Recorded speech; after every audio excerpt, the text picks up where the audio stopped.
Hello, everyone, and welcome to the Western Justice Center's Peer Mediation Invitational 2022. My name is Sean Gatlin. I am the Conflict Resolution Education Program Director with the Western Justice Center. And I just want to welcome you and thank you all for being here this afternoon with us. We have put together a really great program that's going to happen over the next 3 days. So hopefully you all can join us for the next couple of days. To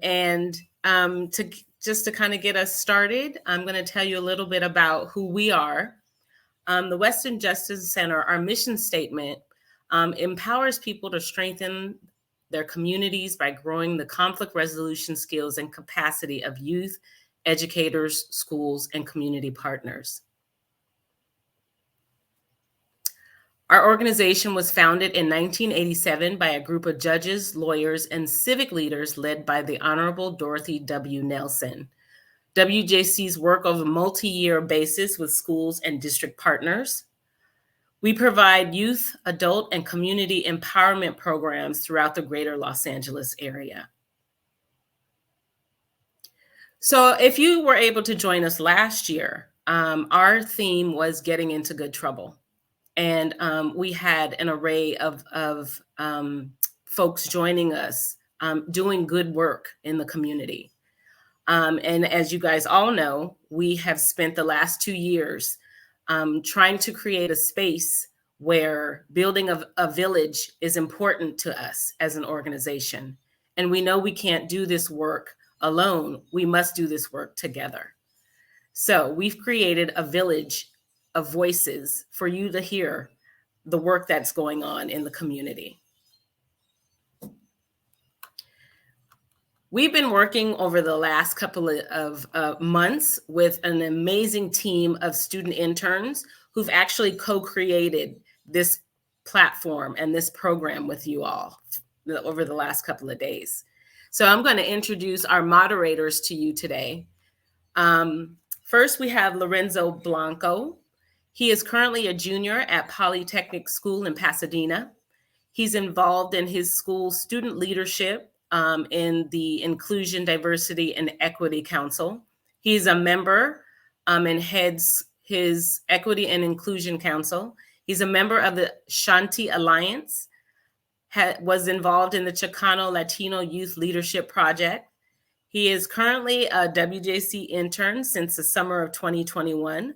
He enjoys fishing in his free time and serves as a social media director for the Southwest Council of Fly Fishers International. How very cool. He's super passionate about being his DEI leadership skills in the world of peer mediation. Thank you, Lorenzo, for being a moderator today and being a part of this program. Our next moderator is Ashley Radfar. Ashley is currently a senior at Palisades High School, second year involved in peer mediation. She's currently an intern with WJC over the summer as well. She's interested in law school and becoming a professional mediator. I wonder why. She's also interested in mediation. She got interested in mediation from her aunt. And so I'm going to turn it over to them, and they're going to take the stage. Hi, everyone. Thank you so much for joining us today. So I'm going to be starting out by introducing our panelists. So our first panelist is Sadie Metcalfe. Sadie is a senior at South Pasadena High School. She's been a member of the peer mediation program for 3 years and is currently the co-leader. She is also currently a youth advisor for the Los Angeles County Department of Public Health, as well as a peer advocate with Planned Parenthood. Sadie is a competitive swimmer, has 3 dogs, and her favorite food is sushi. I will be introducing our next panelist, Aurelia Olgan. Aurelia is currently a senior at South Pasadena High School. She's co-leading the peer mediation program. She's really passionate about mediation and mental health advocacy, and she's really excited for college next year.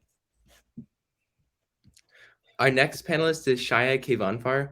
Shaya is currently a junior at Pali High School. She's a learner and a leader. She's currently serving as a student council member. She also serves as a peer educator about sexual violence, a teen line volunteer, and a peer mediator. She puts her peer mediation skills to work when in conflict with her younger and older sisters, and she's continuously seeking ways to serve her community in positive ways. Sam Spivak has been working on peer mediation through their school for about a year and a half. Sam began peer mediation training during quarantine when their school was virtual. Sam's first real mediation was last week, and Sam is a senior in high school. And our final panelist is Mahlet Habtewolde. Mahlet is a senior at University High School Charter. Since her first year, she has been involved with her school's peer mediation program and has been a leader in resolving disputes for years. She is the Black Student Union president, a peer advocate at the Campus Wellbeing Center, and a National Honor Society member. She is the head peer mediator on campus and is highly requested as a mediator by administrators. Mahlet loves trying new things, eating good food, and dressing up.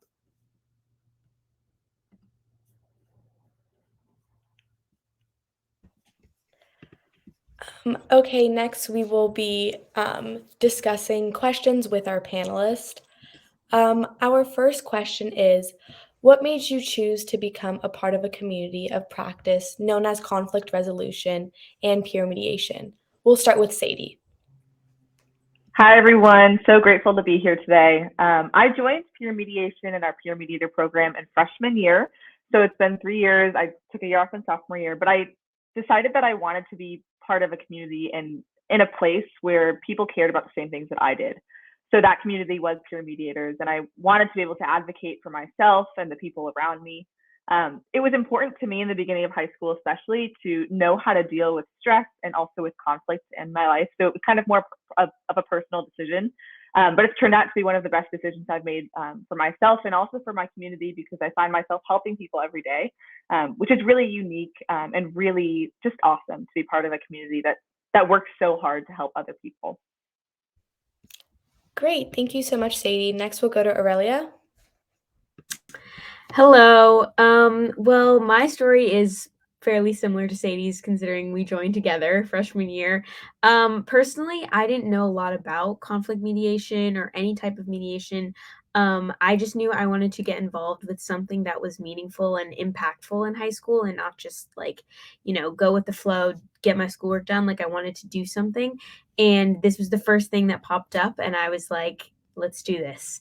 And little did I know it was going to be one of the most life-changing and impactful experiences I've had in the past 4 years. And it really has been a big part of sparking a lot of my passions that I've found in the last couple of years in high school. That's great. Thank you so much, Aurelia. Next, we'll go to Shaya.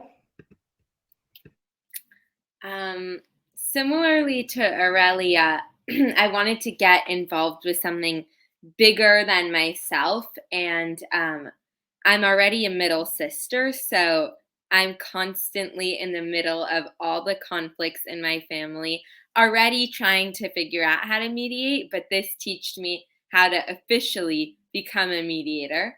And I use all the skills that I learn basically every day. But today it was like the happiest feeling for me, because someone requested for me to be a mediator for their mediation with their friend. And I just was like so happy that, I don't know, like I felt like I made an impact. Thank you, Shaya. Next, we'll go to Sam. Yeah. So I was recommended for the peer mediation program by my counselor at school. I was really flattered when she told me that she thought I would be great for it, because I'm a really empathetic person and I wanted to use an opportunity to strengthen those skills. So yeah, I don't know. I use the peer mediation skills every day in my life. Also, I run the Transgender Awareness Club at my school, so I'm constantly having to mediate between people who are prejudiced or just don't get what my identity is about. So yeah, I'm really grateful for this opportunity. That's amazing, Sam. Thank you so much. And then lastly, we'll go to Mahlet. It's funny because my story is totally different from all of you guys. But basically in 9th grade, I have a very big personality. In 9th grade, my group was beefing with another group of girls, and we got sent to peer mediation. And the administrators always told me, like, I'm always a mature one. They don't like seeing me in problems because, like, I have a future in myself. And my dean looked at me when everybody else left the room, and she was like, I'm going to send you to peer mediation, but one day you're going to look back as a senior, and then you're going to be solving problems just like how other people are solving problems for you guys. You're going to be another leader on this campus. And then senior year came by, and I seen the applications, and I literally, what my dean said to me stuck out. Like, I've changed as a person.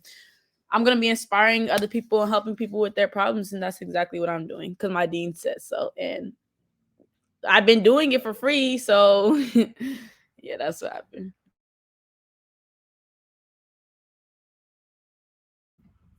Awesome. Thank you. So our next question is, what does a community of care mean to you? And we'll actually start with you, Mahlet. Community of care to me, I feel like it's a judgment-free zone, being all ears, and a trusted individual to those who need me. So like being somebody that can, like, I can confide in, somebody can confide in me. Thank you for your response. Let's go to Sadie next.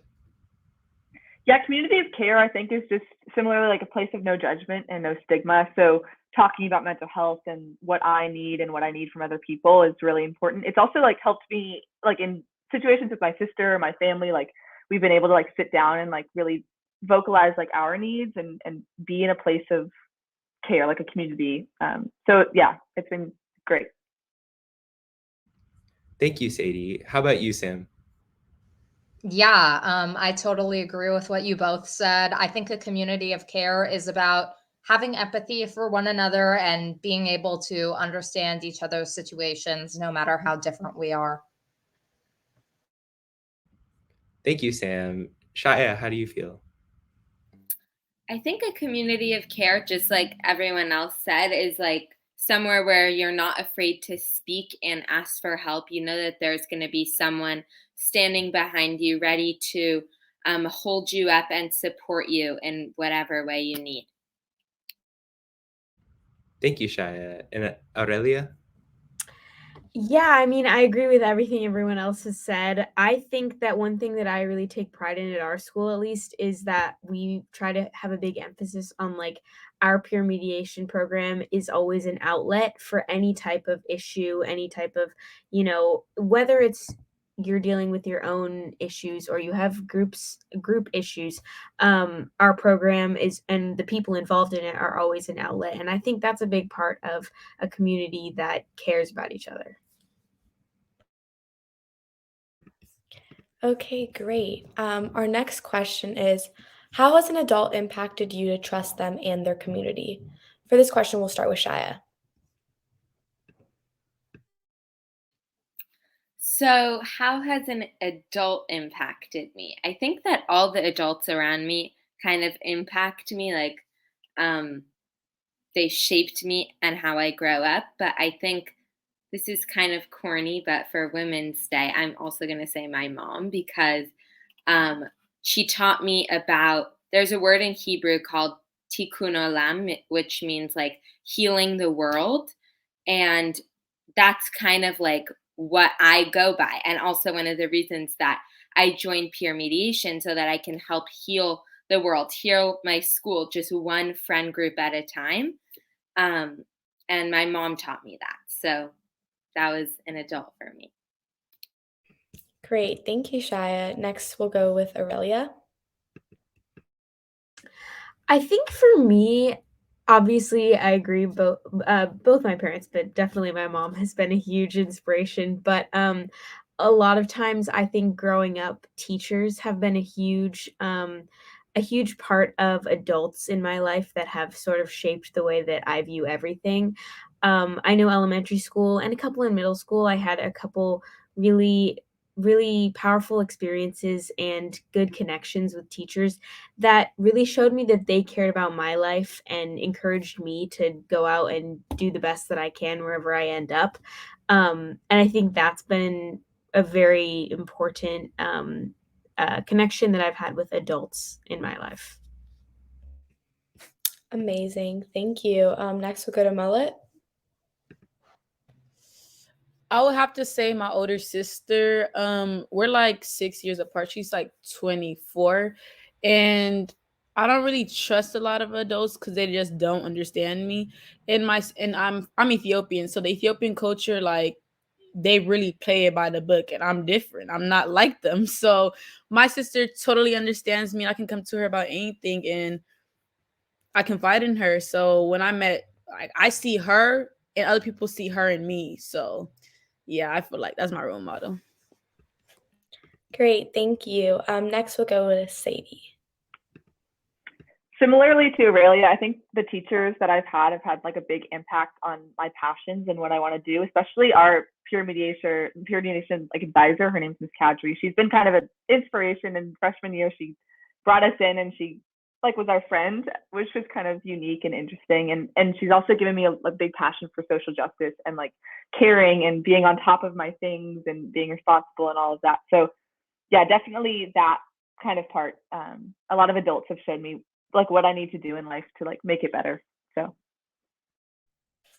amazing. And lastly, Sam.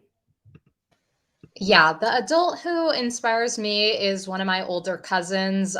She works at a hospital and she like helps queer youth get access to the healthcare they need, and that is like really deeply inspiring to me. Like she just shows me how amazing the world can be when people like listen to each other and like empathize with each other's struggles. So yeah, I don't know. It's just nice that she's a part of my family and I really look up to her.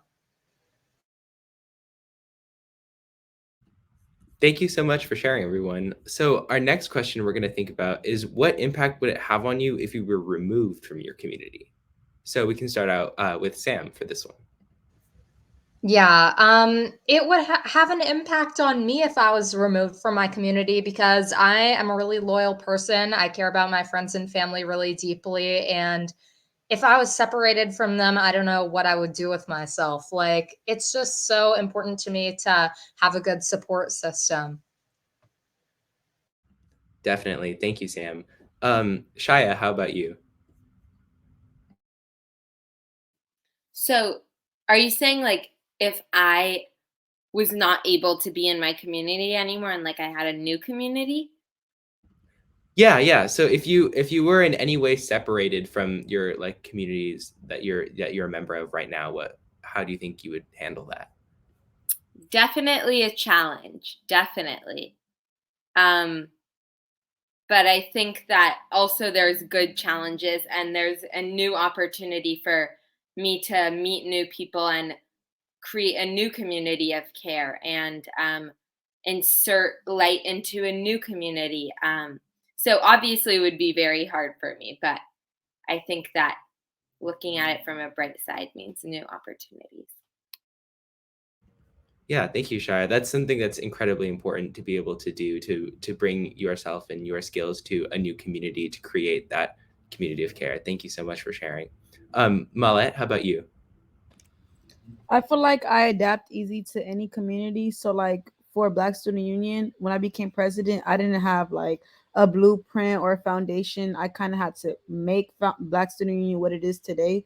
So if I got removed, I tell the students all the time and the members all the time, I made it so they have the right support system, they have the right ties, they're a part of a bigger BSU of all California. So I made it so they're gonna be okay when I leave. So I served my purpose. Now it's up to them to keep going. So always leave your stamp everywhere you go. That's very important, especially for affinity spaces. Thank you, Mahlet. How about Aurelia? I mean, I think this is a question that I'm like actively thinking about going to college in the fall. Like, I'm going to have to adapt to a new community. And I think that all of us sort of build up like a trust and just sort of like an awareness of our current community. And I think that especially within ours, it has, its own little niche, many things that are just the customs of the way that it is. And learning new things of a new place, I think, is definitely going to be hard. But like multiple people said before me, I think it's important to just continue to do what you think is best and bring all your skills and abilities into any new community that you're put in. Yeah, that's very true. Holding true to your values is very important to be able to bring that to a new community. And last but not least, Sadie. I was really lucky to grow up in a community and in a family and in a school district that was very accepting of me and like my values. So it's hard for me to leave for college, but I'm also really excited to be able to like stand for what I believe in a different kind of setting. Because I've been in the same, you know, friend group, and I've been at the same like school for my entire life. So it's like definitely going to be a change, but it's also, I think, needed to throw yourself into new situations and to really like see if you can figure out what you need to know. So yeah. Great answers, everyone. We're gonna have our last question. What impact would it have on your community if you were removed from it? For this question, we'll start with Aurelia. I think, you know, somewhat specifically, I'm really proud of the way that we sort of changed our peer mediators program from, that'd be Sadie and I, from the way that it was when we started freshman year. And we added different subcommittees, and I feel like it's really making a change on our campus that I didn't necessarily see when we started. And that's, I think, something I'm proud of, and I think that our community would be missing if either Sadie or I were not a part of it. Great. Next is Sadie. I also agree with Aurelia. I think we're like a force to be reckoned with on campus, and it's just crazy because I find myself advocating for every person on campus, including myself, to like the principal who's a new principal, and it's really unique, I think. But I also am excited to give people like an opportunity to advocate for themselves also. So it'll be a loss, I think, just giving myself a little pat on the back for me to be leaving, but also a new wave of advocates and a new wave of, you know, influencers in our community. Great, thank you. Next, Shaya. I kind of have mixed feelings about this because in one aspect, I want my community to be like, oh my God, where did Shaya go?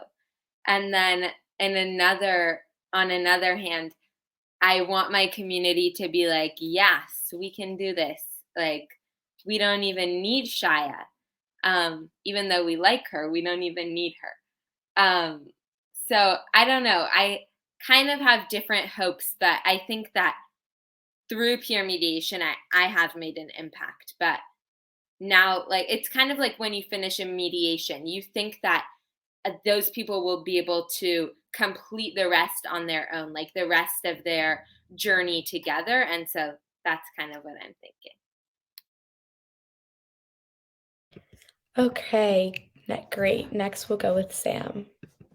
Yeah, totally piggybacking off what Shaya said. Like, on the one hand, I would want my community to miss me, but on the other, I want to leave people with the sense that they can continue on their own and like they can grow from not being with somebody. I don't know. I would want my community to like go out there and complete the initiatives that they want to complete and like build off my ideas and like create something better than I could have created, you know? Yes, great. Thank you, Sam. And lastly, Mahlet. I like feel like an administrator on campus. Like I feel equal to them. Like I literally assist on half of the problem solving that goes on to campus. I hear about everything that's going on. Like everybody comes to me. So I feel like I don't know. It's kind of like sad because I really, really, really love my school and I really love the community I'm a part of. But I found my purpose. I'm inspiring. Like it's time to move on. And I feel like there's more life. If we did with our part at our school, now what we instilled in them, they're gonna take on and live on forever. Like we did our part. Is so much we could do about it.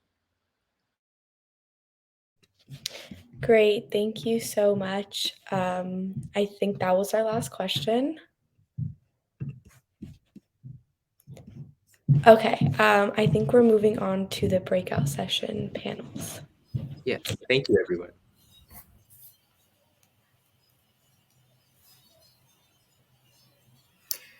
You guys are absolutely amazing. I'm inspired by everything that was said.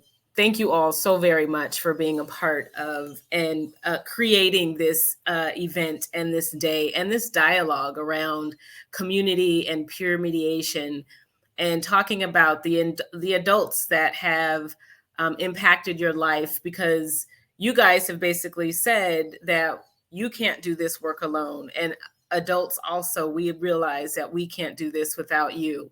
You are the leaders. You are in the driver's seat at your school, and you guys definitely conveyed that just now. So thank you. So awesome.